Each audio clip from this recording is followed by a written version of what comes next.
Hey everyone, welcome to Princess Gay. I'm your host Connie, and today we are here with my blind reaction to Dracula, Dead and Loving It. So this is a Mel Brooks movie starring Leslie Nielsen, and that's all I know about it. Well, and it's Dracula related. Um, well, okay, I know it's a comedy, but that doesn't tell me anything about the movie. Um, yeah, I don't know otherwise who's in it. I don't know what the plot is, but this is a donation reward for Sweet Venom.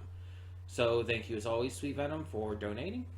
Yeah, I don't know exactly what to expect with this.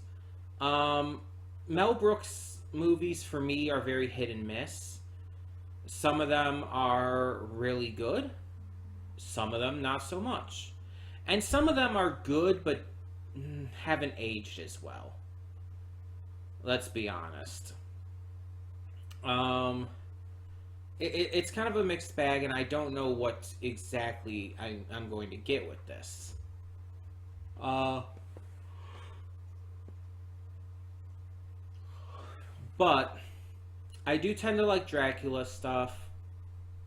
We recently reacted to Renfield, another Dracula-based comedic movie, even though that one was actually a lot more scary than I would have thought.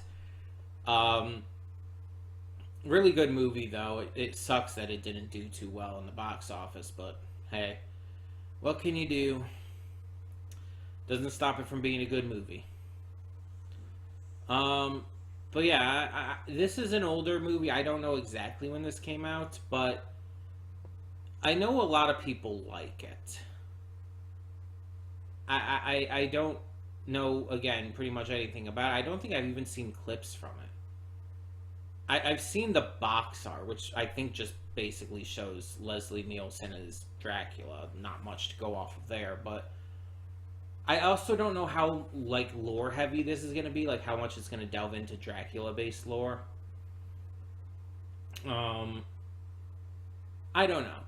I don't know like what the rules are going to be for vampires in this one. There's a lot of questions, but I'm definitely interested to check this out. I believe Awkward Ashley. I think she put up a reaction to this in the past couple months or so. Um, and now I'll have a reason and an ability to check that out because I'll have seen the movie. Um, yeah, I'm basically at this point just trying to lag out these pre-thoughts a little more. But I think we should just really get this started and hope for the best. See what this film has in store. Also, before we begin, we will be watching this on YouTube because it is free on YouTube with ads, but ad blocker stops that issue. So, that being said,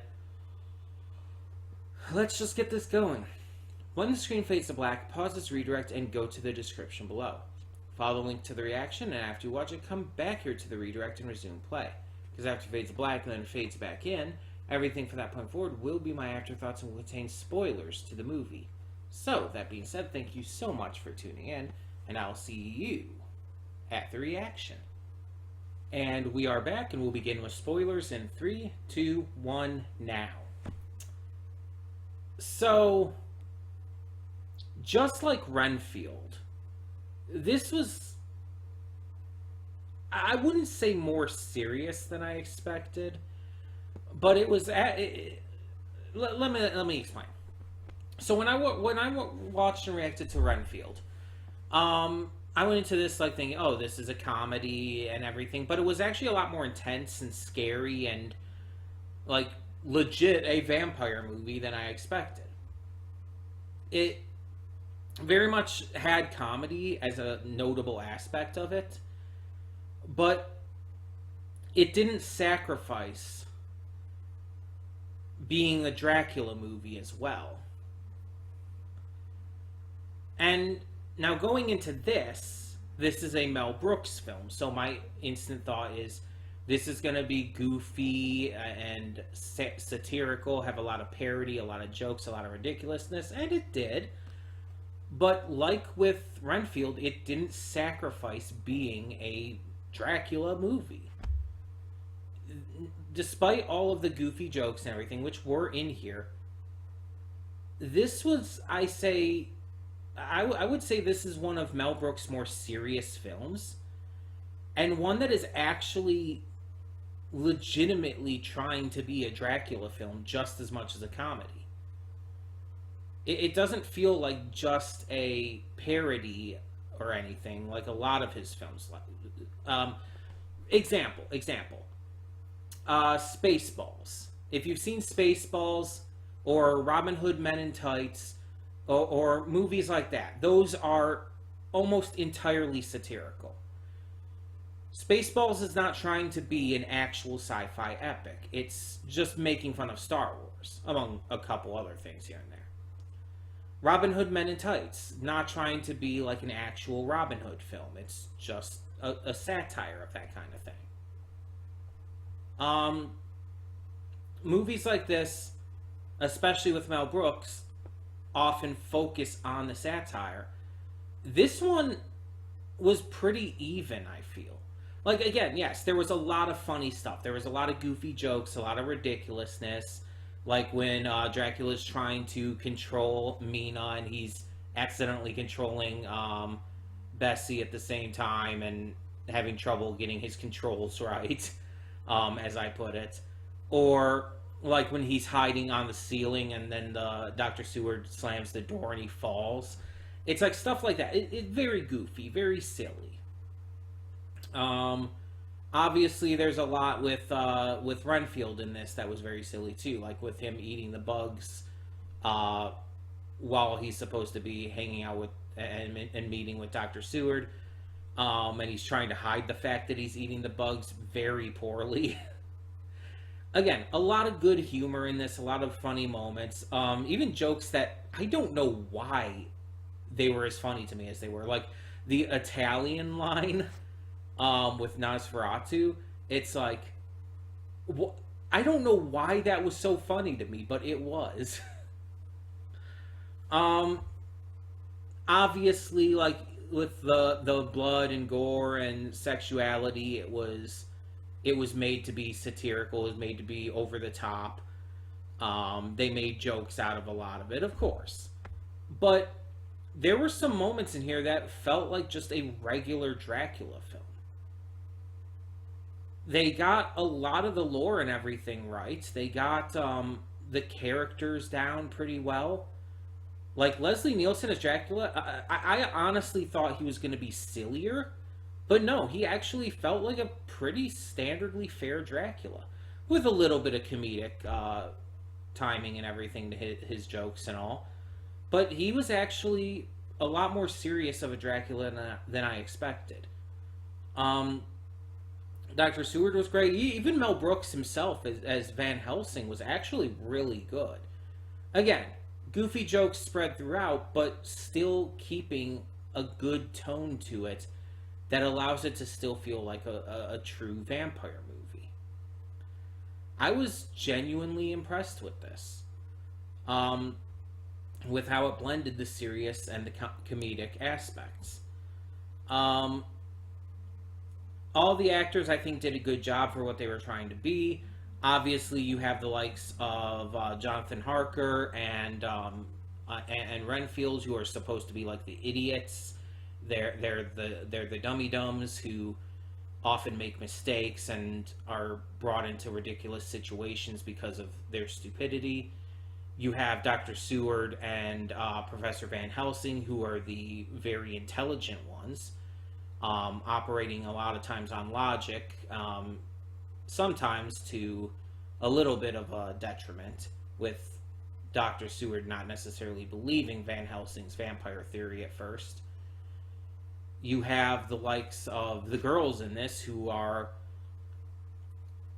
unfortunately portrayed pretty much entirely as victims. But to be fair, that is kind of how these characters are supposed to be. Like, it's pretty accurate.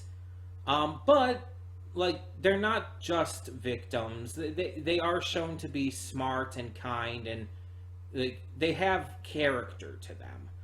But they just don't do much in the film outside of that, unfortunately. But it is an older movie. I think this came out in, what, the 80s? And on top of that, again, it's accurate to the source material. And just all the other, like, random characters here and there, just everyone really pulled off their roles well. They were able to get the comedic and the serious aspects down. Everyone felt like they were they understood the script. Like, they understood exactly what emotion and tone they were supposed to be portraying at any given time. And I think it just worked. The soundtrack was good. There were some amazing visual moments. Like, there's the one part where they're walking up to, I believe, the castle or something, and it shows, like, the moon in the background, and it's just, like, this scenic, like, almost painting-like shot. It's just so damn good. It was so beautiful. And it's like, that wasn't necessary. It didn't serve the humor or the plot or anything in the film. It was just a really nice shot. I really like this. Yeah, I wouldn't say it's Mel Brooks' best, especially when you still have stuff like Blazing Saddles, which, while more strictly satire, is very, very good for its themes and messages and all. Plus, it's just really funny. But this film, I think, had just a better balance that most Mel Brooks films are just missing. At least the ones I've seen, because there's still a few that I haven't seen, of course. But yeah, I enjoyed this. I thought it was fun. It was fun. It was frightening at times when it needed to be. It was serious at times. It even had some pretty dark humor in it too, like with the staking and all. Like, that was pretty dark humor. But yeah, either way, tell me in the comments below, what did you think of Dracula Dead and Loving It?